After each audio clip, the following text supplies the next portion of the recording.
With respect to Greece, I think that not only our G7 partners, but the IMF and other institutions that were represented here feel a sense of urgency in finding a path to resolve the situation there.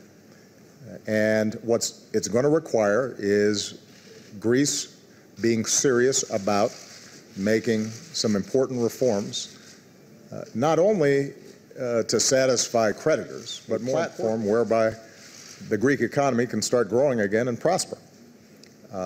And so the Greeks are going to have to follow through and make some tough political choices that will be good for the long term. I also think it's going to be important for the international community and the international financial agencies to recognize the extraordinary challenges that Greece face, and sufficient flexibility, then I think we can get this problem resolved.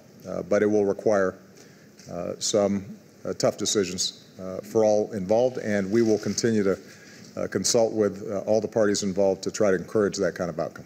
Are you confident it'll happen before the deadline? I think that everybody wants to make it happen, and they're working hard to get it.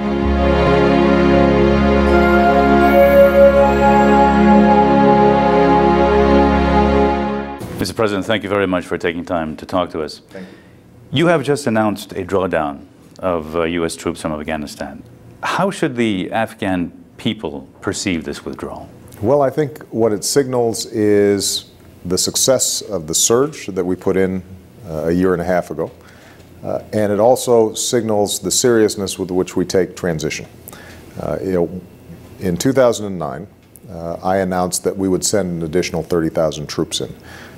And our goal was very specific. We were going to blunt the momentum of the Taliban that was taking on more and more control of the country. And we were going to use that time to make sure that we were training Afghan security forces so that Afghans would have the capacity to secure their own country. We've made enormous progress during that time. And so what we've seen is an additional 100,000 Afghan forces trained. We've seen areas like Kandahar and Helmand wrested away from the Taliban so that communities can feel more secure and more safe. And what we now are doing is going to remove 10,000 troops by the end of this year, an additional 23,000 by the end of next summer. We'll get back down to the levels that we were before the surge. And then we'll continue to transition as Afghan forces stand up with the goal of completing this transition by 2014. Beyond 2014, though, we want to make sure that we maintain the strong relationship with the Afghan people and the Afghan government. We won't have the same military presence, but what we hope on economic and development agendas that we're going to continue to work with Afghans as we have. What kind of impact do you think it'll have on the NATO allies? For example, how would you ensure that the NATO allies themselves don't rush for the exits and in a sense get out of the country before we do? Well, we actually made sure that we consulted closely with our NATO allies before making the decision. I've subsequently discussed this with the Secretary General of NATO, as well as some of the key contributing countries, and they all recognize that what we did was put in a surge. We are now going to be removing that surge, but our baseline levels of 68,000 troops will remain even by the end of next year, and we will be able to pace the transition in a way that makes sure that Afghan security forces are able to handle the security needs of their country. So right now, you made your decision based on the situation on the ground. How did you go through that whole thought process? Well, it's a combination of discussions with General Petraeus and the commanders on the ground. It's also taking into consideration consultation with the Afghan government. One of the key issues here is making sure that we strike the right balance, letting the Afghan people know that we want a sovereign Afghanistan that is secure, and we recognize that the more Afghan responsibility exists, the better off everybody's going to be. But also making sure that we don't rush it so quickly that Afghans find themselves overrun once again. And I think that the numbers that we arrived at strike the right balance. It's consistent with a phased transition process, which allows us to still partner with Afghans. But keep in mind that already there are Afghans out there every day who are fighting the fight, Afghans who are dying on behalf of their country and their freedom and their dignity. And what we want to make sure of is that we continue to be a good partner with that process, but we want to also send a signal to the Afghan people, this is your country ultimately, and you're going to have responsibilities. You mentioned the Afghan government, and President Karzai has been quite critical of the United States and NATO. Are you frustrated by such statements, and what kind of ally has he been? Well, overall, President Karzai, I think, has the same strategic interest that we have, which is a sovereign and secure Afghan government that is able to determine its own destiny and sees the international community in general and the United States in particular as a strong partner that can support Afghan aspirations. Obviously, there are going to be tensions in a difficult environment where we have a large number of foreign troops inside a country. It is true that there have been times where the tactics on the ground day to day result in tensions, but overall, his interest in making sure that Afghanistan is not a safe haven for terrorists, that there is an adherence to the Afghan Constitution. Those commitments that he's made are ones that are entirely consistent with what I see as U.S. interests.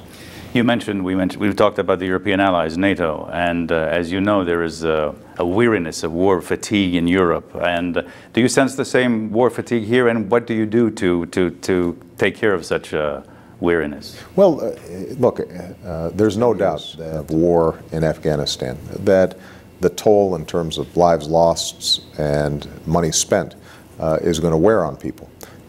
The good news is that we are transitioning from a position of strength. Because of the surge, because of the fact that we were able to blunt the momentum of the Taliban, because of the security gains that we've made and the advances we've seen with Afghan security forces, I think both the American people and all the allies that I talk to want to make sure that we are finishing the job, that we are turning over to the Afghans a secure country that they can sustain. And we want to do so in a cooperative manner that is respectful of Afghan law and Afghan security.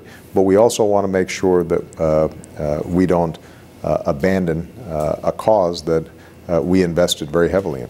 And that was my first question. You don't think that some segments of the Afghan people will see it as abandonment? I don't think so. I mean, keep in mind, we're talking about 10,000 troops by the end of this year, an additional 23,000 by the end of next summer, and we'll still have 68,000 U.S. troops there in addition to all the coalition partner troops. So there's still going to be a substantial presence, but what it does signal is that Afghans are slowly taking more and more responsibility. As you know, reconciliation is a word that is used in Afghanistan. How do you define reconciliation, and what is the U.S. role in that process? And does it support negotiations with at least some elements of the Taliban?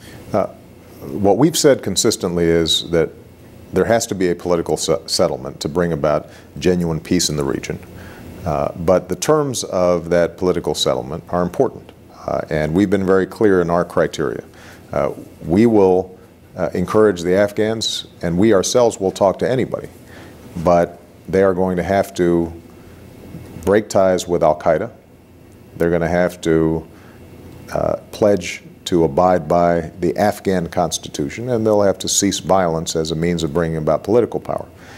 If they take those steps, then I think that there's a strong possibility of creating the kind of political settlement that would finally give Afghans relief from 30 years of war.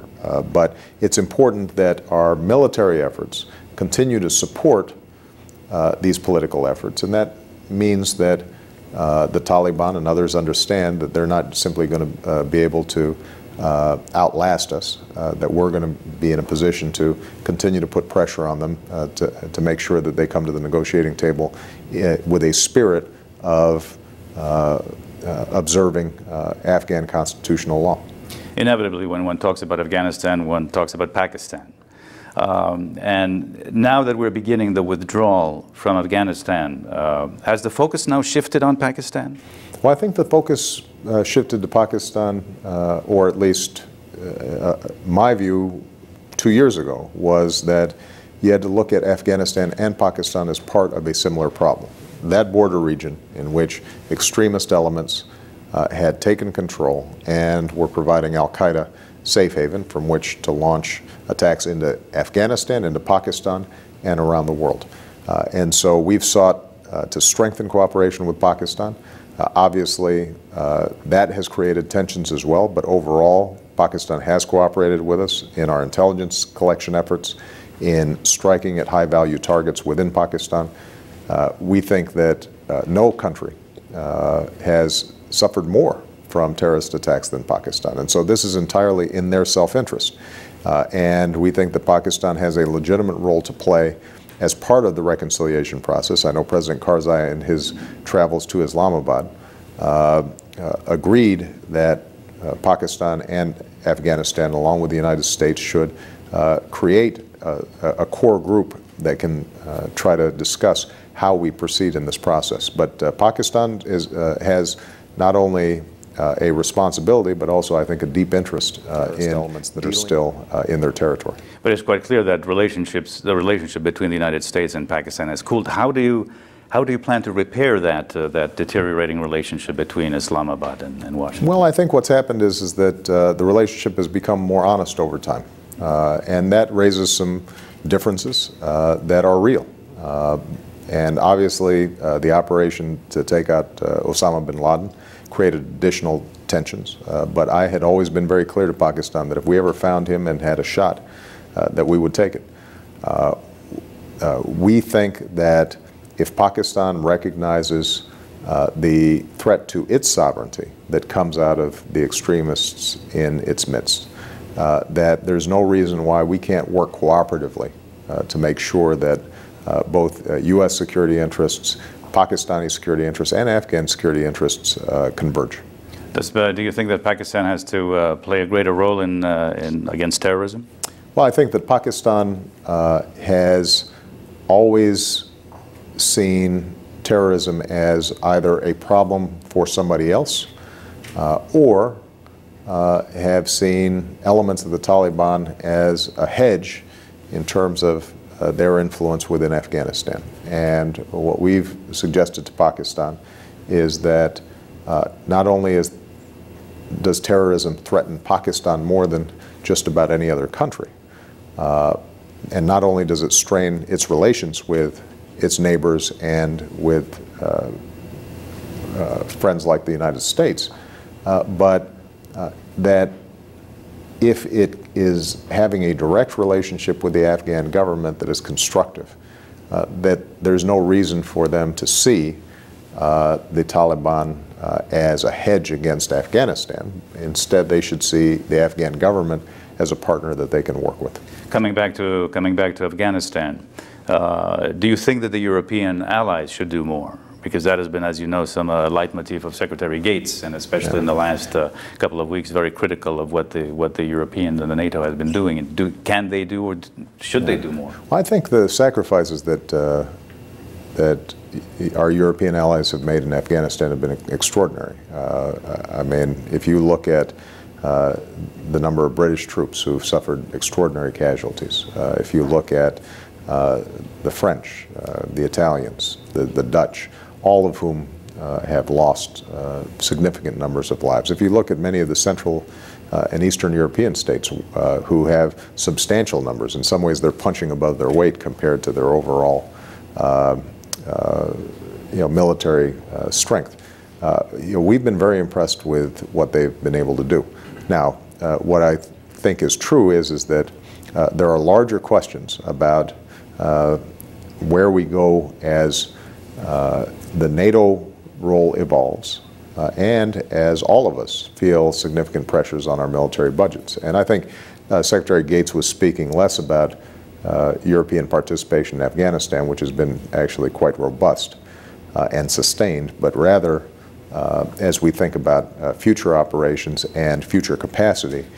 Is Europe going to recognize that it has to be a full partner with us in NATO operations? You mentioned military budgets, and I'm sure that one of your considerations for your withdrawal policy is the cost of the war.